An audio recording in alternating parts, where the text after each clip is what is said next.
কৃষ্ণ জয় রাধে গোবিন্দ। শুভ দুপুর বন্ধুরা। এই যে কাতলা মাছ কাটা,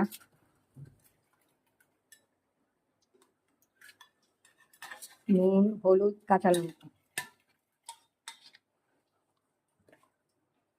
পেঁয়াজ বাটা, আদা বাটা, রসুন বাটা, কাঁচা লঙ্কা বাটা, আর পোস্ত, সর্ষে, ধনে পাতা বাটা, পুদিনা পাতা বাটা।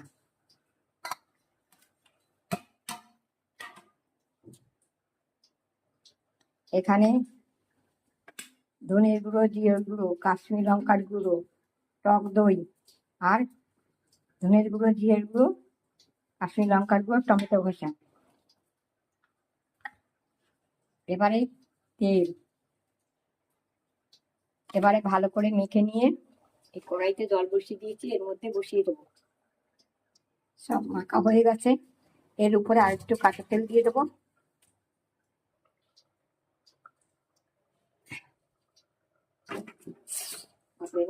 হাতটা পুড়ে গেল।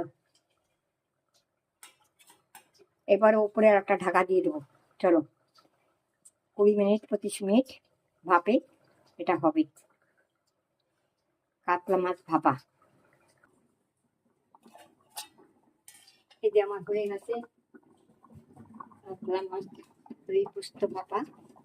এবারে আমি একটু কাঁচা সর্ষের তেল দিয়ে দিচ্ছি। আমার হয়ে গেছে, আর কিছু দেবো না।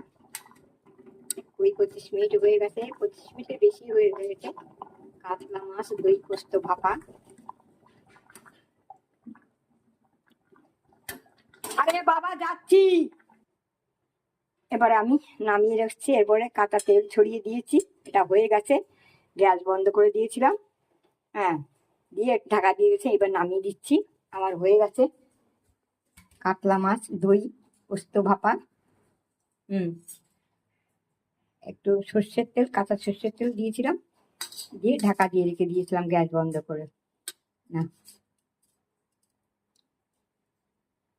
চলো, হয়ে গেছে ছেলেদের জন্য কাতলা মাছ দই পোস্ত ভাপা। চলো, এ সব কিছুতেই চলে। চলো ছেলেদের জন্য, চলো টাটা।